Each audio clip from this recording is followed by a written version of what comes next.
So hello guys, I am your dear explainer और आज मैं लेके आई हूँ अनटचेबल कोरियन ड्रामा का एपिसोड नंबर 5 का एक्सप्लेनेशन। तो हमने लास्ट एपिसोड में देखा था कि जुनसियो को पुलिस ने अरेस्ट कर लिया था, जो क्रिमिनल था उसकी डेथ की वजह से कि जुनसियो ने उसको मारा है। तो उसके आगे के एपिसोड्स हम अभी देखेंगे। मैं एक्सप्लेन कर जा रही हूँ 5th एपिसोड। तो यहाँ से शुरू होता है सोयरा के पास जो जुनसियो के भाई की जो वाइफ होती है उसका फ़ोन आता है मिलने के लिए, क्योंकि शायद उसको कुछ पता चल गया होता है कि ये किसके केस के बारे में अभी ये काम कर रही किस केस पे। और तभी हमें दिखाया जाता है कि जो चीफ जो पुलिस इंस्पेक्टर होती है वो पूछ रही होती है कि जुनसियो ने ऐसा क्यों किया, तुमने उससे कुछ पूछा? वो इतना लापरवाह हो गया, इतना अच्छा पुलिस ऑफिसर होने के बाद वो ऐसे कैसे कर सकता है। तो ये बोलता है कि अभी तक जुनसियो ने मुझे कुछ भी नहीं बताया और उससे कुछ भी पूछो तो कुछ बता भी नहीं पा रहा है। उस पर पता नहीं बदला लेने का, बस वो यही सोच रहा है कि उसे जंग हाइक की मौत का बदला लेना है। और इसे लगता है कि उसको मारने की वजह से, क्रिमिनल को मारने की वजह से इसका बदला पूरा हो गया है। तभी ये इंस्पेक्टर समझाता है कि अगर कुछ ऐसा भी होता तो क्या तुम्हारा बदला इतनी जल्दी पूरा हो जाएगा? ऐसे तो मैं तुम्हें झूठे केस में फंसा सकता था कि तुमने जंग हाई को के बारे में पता चल गया था तो तुमने उसे मार डाला और अब तुम झूठा दिखावा कर रहे हो। तो ऐसा कुछ नहीं है, तुम्हें समझना चाहिए जो अभी हमारे चल रही हैं, तुम्हें ये सब कौन कर रहा है तुम्हारे साथ, तुम्हें समझना चाहिए। तभी जो इसके पुलिस स्टेशन का जो कमिश्नर होता है 2 पुलिस ऑफिसर को बोल के इसको कहीं पे लेके आता है, जो कि इसके योंग अंकल ही होते हैं। और ये जब देखता है कमिश्नर को अपने योंग अंकल के साथ तो बोलता है तुम यहाँ क्या करो? तो बोलता है अब मैं क्या करूँ, मैं सरकार की सैलरी से तो तुम लोग का पेट भर नहीं सकता, तो मुझे किसी न किसी का तो साथ चाहिए ही। तो उसके कहने का मतलब ये होता है कि वो योंग अंकल के साथ है और योंग अंकल ने ये सब कुछ करवाया है। और तभी वो बोलता है कि तुम जो कुछ भी हुआ उसे भूल जाओ, हम ये केस बंद करवा सकते हैं, बस तुम हमारा साथ दो। तो बोलते हैं हाँ ठीक है। और फिर जब वो नीचे आता है तो उन 2 पुलिस ऑफिसर को मार के वो भाग जाता है जुनसियो। और तभी जो ये कमिश्नर बोल रहा होता है कि हमें पता था ये ऐसा ही कुछ करने वाला है, क्योंकि ये जैसा पुलिस ऑफिसर है इसके खून में तो ऐसा नहीं है कि ये ऐसा कर सके, किसी के साथ हाथ मिला सके, ये इसके खून में ही नहीं है। तभी दिखाया जाता है कि ये अपने एक दोस्त के साथ भागा होता है और उसको बोलता है कि बस तुम मेरा आज साथ दे दो, कल जो होगा मैं संभाल लूँगा। तो वो बोलता है अगर किसी को पता चला कि मैं तुम्हारा साथ दे रहा हूँ अपनी कार में ले जाके तो मैं भी फंसूँगा। फिर वो आते हैं एम्बुलेंस में जो कैमरा लगा होता है उसे चेक कर रहे होते हैं, क्योंकि एम्बुलेंस का अगर कैमरे में आया होगा कि किसने मर्डर किया तो पता चल जाएगा कि जुनसियो ने मर्डर नहीं किया है। और वो दोनों जिन्होंने मर्डर किया होता है वो एम्बुलेंस में बैठे होते हैं और वो चेक करते हैं जुनसियो और उसके फ्रेंड। तो पता चलता है कि कैमरे में कुछ भी नहीं है, उन्होंने फुटेज ऑलरेडी डिलीट कर रखी थी। तभी योंग अंकल उस कमिश्नर को बोलते हैं कि तुमने फुटेज ऑलरेडी डिलीट करवा दी थी ना और दूसरी लगवा दी थी? तो वो बोलता है हाँ मैं फ़ोन करके पूछ लेता हूँ। तभी जुनसियो को और उसके दोस्त को कुछ नहीं मिला होता तो वो आके यहाँ पे खड़े रहते हैं और पूरी रात जुनसियो ने अकेले खड़े खड़े बिताई होती है। और सुबह होती है तो उसका दोस्त उसके लिए कॉफ़ी लेके आया होता है और बोलता है कि जो भी हुआ उसे भूल जाओ, बस तुम्हें ऐसा रहना है कि तुम किसी को दिखाओ मत कि तुम जंग हाई के केस पे काम कर रहे हो, बस तुम अपना काम करो सही से। और जब जुनसियो पुलिस स्टेशन आता है तो वो जो कमिश्नर होता है वो बताने ही वाला होता है सबको, लेकिन जुनसियो उसको पास आके बोलता है कि तुमने जो मुझे रात में ऑफ़र दिया था वो मैंने एक्सेप्ट कर लिया है। और फिर सभी अपने कलीग से बोलता है कि आज मेरी तरफ से तुम सबको पार्टी है। तो वो बोलते हैं तुमने बहुत अच्छा काम किया है। तभी हमें दिखाया जाता है गोजा ग्योंग को कि जो गीसियो के अंकल होते हैं उनके उसके बेटे को फ़ोन करके बोल रही होती है कि तुम्हें सब कुछ संभाल लेना है, वो आज ही जेल से रिलीज़ होने वाला था। तो बोलते हैं अभी तक तो आया नहीं, हम तो बाहर ही खड़े हैं। तो बोलती है कि क्या तुम मेरी कॉल रिकॉर्ड्स मेरी जो मैं तुम्हें जब भी कॉल करती तो क्या तुम कॉल रिकॉर्ड करते हो? तो बोलता है नहीं ऐसा तो नहीं है। तो बोलती है कि वो आएगा, वो इस आदमी के बारे में बात कर रही होती है कि ये आएगा कांग टाई शियोक, तो इसको तुम मरवा देना। तभी ये सीधा गोजा ग्योंग के पास आ जाता है और इसे पता नहीं रहता। तभी ये बोलता है कि मैं ही तुम्हारी वो गले की हड्डी हूँ ना जो तुम निगल भी नहीं पा रही हो और थूक भी नहीं पा रही हो। और उसे बोलता है कि तुम ये मत सोचना कि मैं मरने से डरता हूँ, मैं चाहता तो मैं कब का मर जाता और तुम्हें फंसा देता, तो मुझे मारने की गलती कभी मत करना। और तभी हमें दिखा जाता है कि जो पुलिस इंस्पेक्टर होता है वो जुनसियो को, जो क्रिमिनल मर चुका था एम्बुलेंस में, उसके फ़ोन देता है। जुनसियो उसकी सिम निकाल के रख लेता है और ये बोलता है कि उसमें से जो सारे मैसेजेस होते हैं और जो फ़ोन नंबर्स होते हैं वो डिलीटेड होते हैं। तभी हमें सोयरा को दिखाया जाता है कि जो कि अपने ऑफिस से लौट रही होती है, तभी वो देखती है जुनसियो को कि जो कि वहाँ से जा रहा होता है। तो वो उसे कुछ बताना चाह रही थी। जब वो जंघाई के केस के पे काम कर रही थी तो उसे कुछ पता चला होता है। तो बट जुनसियो सबको ये दिखाना चाहता था कि वो जंघाई के बारे में अब कुछ भी नहीं जानना चाहता, तो वो नहीं सुनना चाहता था। तभी गोजा ग्योंग का सोरा के पास कॉल आता है कि हम दोनों अच्छे फ्रेंड्स हो सकते हैं आगे फ्यूचर में भी, अगर तुम मेरी फ्रेंड बनना चाहो तो तुम मेरे लिए कुछ करो। तभी दिखाया जाता है कि सोरा की मॉम आती है और उसे अपने ऑफिस में बुला के ले जाती है और जुन से उसे वो बात नहीं बता पाती जो उसे बतानी चाहिए थी। और उसकी मॉम बोलती हैं कि तुम्हें जो मून का केस मिला है, ये किसी केस के बारे में बात कर रही होती है और उसे समझा रही होती है कि तुम्हें सक्सेस पाने से ज़्यादा ज़रूरी है कि तुम्हें पहले एक अच्छी प्रोसिक्यूटर बनना है। तुम उन लोगों का साथ लेके एक अच्छी प्रोसिक्यूटर कभी नहीं बन सकती। तो वो बोलती है मॉम, अगर मैं नहीं होती तो किसी और को चांस देते, बट ये काम तो हम नहीं कर सकते। अगर मैं ये केस नहीं लेती तो किसी और से करवा लेते, तो मैंने सोचा मैं ही लेके मुझे सियोल जाने का मेरा सपना पूरा हो जाएगा। तो उसकी मॉम उसे समझाती हैं और वो पुलिस हॉस्पिटल में जाके जिसका किसी एक बड़े ही आदमी के बेटे ने रेप कर दिया होता है मून का, उसको हॉस्पिटल में देखने आती है। और तभी सोयरा जो कि गोजा ग्योंग से मिलने आती है, गीसियो की वाइफ से, और वो उसे बोलती है पास में ही एक रेस्टोरेंट खुला है, उसकी कॉफ़ी पीना चाहोगी, वो बहुत अच्छी कॉफ़ी मिलती है। तो एक आदमी उसके लिए उन दोनों के लिए कॉफ़ी लेके आता है। तभी गोजा ग्योंग उसको एक जगह पे लेके आती है जो कि एक क्लब होता है, और उसे उसके डैड गोजा ग्योंग के डैड भी यहीं पे होते हैं, और एक सियोल प्रोसिक्यूटर ऑफिस का जो हेड होता है वो भी यहाँ पे होता है। और मतलब ये सोयरा को ख़रीदना चाहती है क्योंकि इसे पता चल गया होता है गोजा ग्योंग को कि सोयरा को कुछ पता चल गया मेरे बारे में, इसलिए उसको ख़रीद रही होती है। और यहाँ पे जब सोयरा आती है तो सभी उसकी तारीफ़ कर रहे होते हैं कि बुकचियोन में भी इतनी सुंदर प्रोसिक्यूटर है। तभी हमें दिखाया जाता है कि जुन सियो अपने योंग अंकल से मिलने आया होता है, मतलब यहाँ पे डिनर कर रहे होते हैं।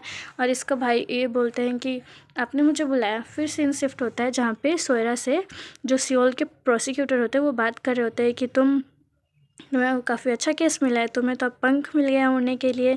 जब तक तुम्हारे साथ फॉर्मर प्रेसिडेंट की बेटी हैं और वो तुम्हारे साथ हैं, तुम आगे चल के बहुत ज़्यादा सक्सेस पा सकती हो। तो बोलती है यस। और फिर उसे जो गोजा ग्योंग होती है कुछ क्लब में उसे खेलने को बोलती है, और बोलती है कि शायद देखो आज तुम्हारी किस्मत खुल जाए, तुम जीत जाओ। तभी दिखाया जाता है कि वो खेलती है और उसे एक कार, मतलब वो एक कार जीत जाती है। जो वो कार ख़रीदना चाहती थी वो कार आज वो जीत गई है। मतलब कि ये सिर्फ गोजा ग्योंग का एक चाल होता है उसे ख़रीदने का, कि वो उसके बारे में, गोजा ग्योंग के बारे में जो पता है वो ना बताए। और फिर हमें दिखाया जाता है इसके फ्रेंड को कि कुछ जो कमिश्नर के साथ आया होता है, जहाँ पे इसने बोला था कि आज मैं सबको पार्टी दूंगा अपनी तरफ से, तो वो पार्टी देने के लिए क्लब में आया हुआ होता है। और फिर हमें दिखा जाता है कि ये अपने भाई के साथ बैठा होता है, जहाँ पे उसका भाई बोल रहा होता है कि तुमने ये सब मेरी वजह से किया ना, है ना। मुझे पता है कि तुम्हारा कैरेक्टर ऐसा नहीं है कि तुम किसी के साथ हाथ मिला लो, पर तुमने ये जो कुछ भी किया है ये सिर्फ मेरे लिए किया है, क्योंकि मैं अगला प्रेसिडेंट और मेयर बनने वाला हूँ। तो तुम नहीं चाहते कि तुम्हारी वजह से कोई भी नाम ख़राब हो मेरा और जैंग फैमिली का, इसलिए तुमने हाथ मिलाया ना। मुझे पता है तुमने उसका मर्डर नहीं किया। तभी हमें दिखाया जाता है कि जिसने जो मून होती है उसका रेप किया होता है, वो सोयरा के साथ भी बदतमीज़ी करने की कोशिश करता है, क्योंकि ये जो लड़का होता है ना, ये सियोल प्रोसिक्यूटर का बेटा होता है। और फिर दिखाया जाता है कि जो हमारा जुनसियो होता है और कीसियो, इन दोनों को एक ही सपना आता है कि जो हमने फर्स्ट एपिसोड में देखा था, जब इसके पापा इसको मार रहे होते हैं कीसियो को, और बोल रहे होते हैं कि तुम एक इंसान के भेष में भेड़िए हो, यही इन दोनों को सपना आता है। और जुनसियो उससे और गीसियो बहुत ज़्यादा डर जाते हैं याद करके। और तभी हमें दिखाया जाता है सुबह का सीन, जहाँ पे जो गीसियो होता है वो अपने पापा की जो स्पीच होती है, जो उसके पापा ने पहले बोली हुई होती है, उसी को सुन के और देख के प्रैक्टिस कर रहा होता है कि कैसे बोलते हैं लोगों के सामने और क्या बोलना चाहिए। इसने सुबह अपने पापा की स्पीच चालू कर रखी होती है। तो जब जुनसियो उठता है तो उसे भी सुनाई देती है, तो वो गीसियो के पास आता है और बोलता है, देखता है। तो गीसियो बोलता है, तुम मुझे ऐसे क्यों देख रहे हो, मुझे पता है मैं डैड जैसा नहीं बन सकता, बट बनने की कोशिश तो कर सकता हूँ ना। अब जब मैं इलेक्शन के लिए खड़ा हो रहा हूँ तो मुझे ये सब करना होगा, मैं उनके जैसा नहीं हूँ। और अपने भाई को बोल के जाता है कि तुम आईने में देखो, जब तुम आईने में देखोगे ना तुम्हें लगेगा कि तुम उन्हीं की परछाई हो। और हमें कमिश्नर को दिखाया जाता है कि वो जो क्रिमिनल था हमारा था, उसके एविडेंस सारे गायब करवा रहा है कि जुनसियो का उसमें हाथ ना है, क्योंकि योंग अंकल ने उसे बोला था कि जुनसियो का नाम नहीं आना चाहिए। और हमें सोयरा को दिखाया जाता है जो कि अपने नई गाड़ी में वो बहुत मज़े कर रहे होते हैं और हॉस्पिटल आई होती है मून के बारे में पता करने के लिए। तभी वो मून के डैड से मिलती है। मून के डैड उसे बोल रहे होते हैं कि तुम मेरी बेटी से प्लीज़ झूठ बोल दो कि तुम उसका केस संभाल रही हो और तुम उनको जो क्रिमिनल्स हैं जिन्होंने उसका रेप किया तुम उनको सज़ा दिलवाओगी। तो उसे उसे बहुत दुख होता है सोयरा को कि वो अच्छी एक प्रोसिक्यूटर बनना चाहती है, बट उसे सक्सेस भी चाहिए। उसे पता है कि वो लोग बहुत बड़े फैमिली के हैं तो वो उनका कुछ नहीं बिगाड़ पाएगी, इसलिए वो दब के रहती है। बट फिर भी वो मून को हौसला देने जाती है कि तुम्हारे साथ जिसने भी ये किया है मैं उसको सज़ा दिलवाऊंगी और तुम उठो, तुम ये सब खुद देखना। और उसके डैड बोलते हैं कि तुम बोलो, मेरी बेटी को सब सुनाई देगा, वो ज़रूर एक दिन उठेगी। और तभी हम देखते हैं जो गोजा ग्योंग होती है वो देखती है कि जो सोयरा को उसने गाड़ी गिफ्ट की थी उसे ख़रीदने के लिए, तो सोयरा ने वो वापस कर दी थी। और ये देख के जो गोजा ग्योंग का चेहरा होता है वो बन जाता है। तो ये मुझे बहुत अच्छा लगा सोयरा का कि उसने वापस कर दिया, क्योंकि उसमें भी दिल तो है, वो एक बहुत ही काबिल ऑफिसर की बेटी जो है। तभी हमें दिखाया जाता है कि जो वो लड़का होता है जिसने मून का रेप किया होता है उसको बोल रही होती है कि तुम्हें सज़ा तो मिलेगी। तो बोलती है तुम जानती हो तुम किससे बात कर रही हो और तुम किससे सज़ा दिलवाने की बोल रही हो। तो वो बोलती है कि मैं तुम्हें धमकी के लिए भी एक और केस डाल सकती हूँ।